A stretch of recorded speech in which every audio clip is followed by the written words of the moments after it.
ये हम हैं, ये हम हमारा है, दीदी ये हमारा बहन है जिसका और ये पोटी नहीं हो रहा है दीदी ससुराल आके और ये हम लोगों का बाल्टी है जो डॉग देखकर डर जाती है। पोटी बस इधर है और इधर इधर हमारे भाई लोग है जो लोग बहुत ही सीरियस है। और ये लोग सिर्फ कंप्यूटर में गेम खेलने आया है इधर और खाना खाने और कोई कारण नहीं है हम लोगों को। হে হ্যালো ফ্রেন্ড, কেমন আছো সবাই? অবশ্যই আশা করব ভালোই আছো। আর নতুন বছরের সবাইকে শুভেচ্ছা জানিয়ে আজকের ভিডিওটা শুরু করছি। ক্যাপশন দেখে অনেকেই বুঝতে পেরে গেছো যে আমি কি ভিডিও তোমাদের সাথে আজকে শেয়ার করতে চলেছি। তো দিনটি ছিল আমার রিসেপশন ডে। আমার কিন্তু রিসেপশন আর বউ ভাত আলাদা আলাদা দিনে হয়েছিল। তো বউ ভাতের দিন সকালবেলা আমাকে ঠিক এই রকম লাগছিল। আমি একটা ইয়েলো কালারের শাড়ি পরেছিলাম আর এই ব্লাউজটা আমি কিন্তু কাস্টমাইজ করে বানিয়েছিলাম। তো আমার বাড়ির থেকে আমার বোনেরা ভাইয়েরা সবাই আমার সাথে ঘরোয়া বউ ভাত যেদিনকে হয়েছিল সেদিনকে দেখা করতে এসেছিলো। এবার কি হয়েছে, কেউ আমাকে ভিডিও করে দেওয়ার মতন ছিল না। আর আমি যেহেতু নিজেই নিজের ভিডিও করি, ব্লগ যা কিছু তোমরা আমার চ্যানেলে দেখো সবটাই কিন্তু আমার নিজে হাতে ধরে করা হয়।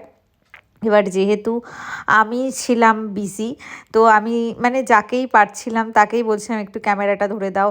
এবার সব সময় সবাই এক জায়গায় আমার সাথে ছিল না, সেই জন্যে প্রত্যেকটা ক্লিপিং তোমাদের সাথে শেয়ার করতে পারছি না। তো প্লিজ তোমরা আমার ভিডিওটাকে ভালোভাবে দেখো, যেটুকু পেরেছি তোমাদের সাথে শেয়ার করছি। আমার কিচ্ছু করার নেই, যেটুকু পেরেছি সেটুকুই তোমাদের সাথে শেয়ার করতে চাইছি।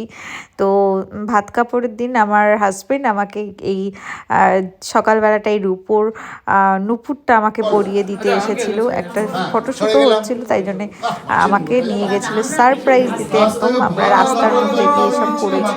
আমি তো ভাবতেই পারিনি ও আমার জন্য এত কিছু করবে। তারপরে আমার ভাত কাপড় ডান হয়ে গেল আর আমার রিসেপশনের কোনো ক্লিপিং সেরকম নেওয়া হয়নি, তাই এই ছোট্ট ক্লিপিংটা তোমাদের সাথে শেয়ার করছি। আর এরপর দেখতে থাকো, পুরো ফুল ব্লগটা এনজয় করো। আর রিসেপশনের দিন আমাকে কেমন লাগছিল জানাতে একদমই ভুলো না। এই দিন কিন্তু আমি একা সাজিনি, আমার বিয়ের দিনের মেকআপটা আমি নিজে করেছিলাম। বাট আমি এই দিনকে কোনো রিস্ক নিইনি, কারণ আমার একা অবশ্যই সাজতে পারতাম, কিন্তু আমি চাইছিলাম একটু ফ্রিলি, নিজেও একটু প্যাম্পার হতে চেয়েছি। তো সেই জন্য নিজের দিনটাকে আর আমি বিজি রাখতে চাইনি, কারণ বিয়ের দিন খুবই হজবরলা হয়েছিল। আমার খুব টেনশন হচ্ছিল কখন রেডি হব, কিভাবে হব। তো রিসেপশনের জন্যে আমাকে একজনকে আমি বুক করেছিলাম, ওর নাম সাহেব। তো ওই আমাকে সাজিয়েছিল। তোমাদের কেমন লেগেছে অবশ্যই জানিও। আমি ঠিক যেরকম বলেছিলাম সেরকমই ও আমাকে সাজিয়েছে। তো আমার হাজব্যান্ডের সাথে সেরকম ক্লিপ নেই, এইটুকুই আছে। তো দেখো। আমার না একদম ভালো লাগছে না গিফট খুলতে। এরকম ভাবে খোলা যায়? তোকে একটা গিফট দেখাবো, এরপরে দাঁড়া, এটা দেখে নে ব্যাগ মনে হয় না বাবা। ও ক্যান্ডেল, এটা হচ্ছে ফ্লেভার ক্যান্ডেল। খুশি ফার্স্টে তুই খুশি। আজকেই জ্বালাবো। হ্যাঁ, স্মেলটা দেখো, রোমান্টিক। হ্যাঁ, এটা পুরো ঘরে ইয়ে করলে না, জুই ফুলের গন্ধ আমার খুব ভালো লাগে। আমি এটা জ্বালাবোই, প্লিজ আজকে জ্বালিয়ে দাও। দাঁড়া, এটা এখানে রেখে আমি আজকে এটা জ্বালাবো। বাড়িতে আগুন ধরিয়ে দাও তুমি। এটা কে দিল? স্বপ্ন ছিল এটা একটা। কি এটা? আরে এটা দেখো দাঁড়া, ল্যাপ, এটা হচ্ছে সেই খুব ইয়ের সুন্দর মতো। দেখ। এটা ওই যে ছুরি লাগবে। আরে এটা পুরো একদম চাঁদের মতন একটা ছোট। হ্যাঁ, ওর একটা নাইট ল্যাম্প। হ্যাঁ, নাও তোমার নাইট ল্যাম্প। আরে কি ভিডিও করছে? হ্যাঁ বলে ভিডিও করতে লেগে গেছে। ভিডিও বানাচ্ছি আমি। লাইট ল্যাম্পটা বের কর। ওয়াও, এটা জ্বালাতে হবে, না হলে বুঝে। এটাকে নীল লাল ওই আলোগুলো হবে হয়তো শুধু এই যে সাতটা, না সাতটা রং আছে। সাতটা রং। ওয়াও, লাইট চেঞ্জ করো। দেখছি কি দিয়ে চেঞ্জ হয়। এটার সাথে চার্জার মেবি, এটা না লাইট চেঞ্জ হচ্ছে না কেন? হবে এই যে এইটা হচ্ছে পারফেক্ট লাইট। চেঞ্জ করো। এটা আমাদের ঘরে লাগাবো, আজকেই লাগাবো। এটা তো হেভি হচ্ছিল, এই যে পর এটা সেই মুড সুইং এর মতো, ঠিক আছে? এখন এটা আমার যদ্দূর মনে হয় শ্রীময়ী দেখি না, এইগুলোতে নাকি ওর মানে নেক্সট জেনারেশনের কাজে লাগবে।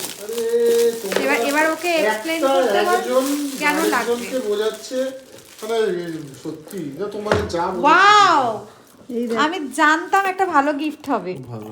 ওয়াও, অসাধারণ। ধরো ধরো ধরো, আমি একটু দেখাই। এটা বাবার বন্ধু মানে বিশ্বনাথ আঙ্কেল। অসাধারণ, জাস্ট অসাধারণ, কোনো কথা হবে না। দেখ কোনো কথা আর- হবে না। খুব সুন্দর একটা এটা রিয়েল অক্সিডাইজার এটা রিয়েল বসনা বলেই আমার এটার মধ্যে কিছু একটা আছে যেটা জামা কাপড় আরতি স্টোর। আর রেডিমেড মানে তোমাকে কিছু দিয়েছে নাকি দেখো। ও গায়ে দেওয়া চাদর। ভালোই কালারটা। দাও ফোনটা। ওকে দিতে হবে। আর ওটা ওদিকে দেখা। হেব্বি সুন্দর হয়েছে। এটা দুটো ওয়াচ আছে, কালারটাও খুব সুন্দর। আর প্রত্যেকটা কালার যেন আমাদের ইউনিক, মানে আলাদা আলাদা হ্যাঁ, হয়েছে কিন্তু না, different কেউ হয়েছে। একই জিনিস দেয়নি, ডিফারেন্ট আছে অনেক। তুই নিবি দেখছো এই ঘড়িটা? না না, এটা কাপল ওয়াচ আছে। এটাও কাপল ওয়াচ, সোনাটার ওয়াচ। ভালো সুন্দর। এটা সুন্দর হয়েছে, দেখি। পড়েছিস? হুম, খুব সুন্দর, খুব সুন্দর কাপটা।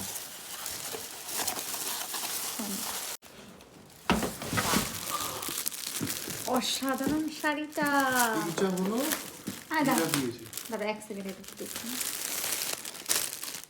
দেখি শাড়ির কোয়ালিটিটা। সত্যি কোয়ালিটিটাও দারুণ, ফাটাফাটি। দেখো আমি জাস্ট অসাধারণ। এখানে সেটা দেখো। আগে খুললে পরে বিয়ে বাড়ি এটাই পড়ে যেতাম, যে আগে দিত। ওই যে আগেই বললাম ভিডিও ভালো করে নেওয়া হয়নি, তাই যেরকম যেটুকু পেরেছি সেটুকু তোমাদের সাথে শেয়ার করছি। প্রত্যেকটা গিফট আনবক্সিং তোমাদের সাথে শেয়ার করতে পারিনি, কারণ আমার বোন আর আমার হাজব্যান্ড দুজনেই ধৈর্য হারিয়ে ফেলছিল। আমাকে কেউ ভালো করে ভিডিও করতে পারছিল না, কারণ ওরা খুব এক্সাইটেড ছিল। তো ভিডিওটা এই পর্যন্তই। কেমন লাগলো আজকের ভিডিও অবশ্যই জানাতে ভুলো না। আমি শর্ট ব্লগে তোমাদের আস্তে আস্তে সব শেয়ার করব। টাটা।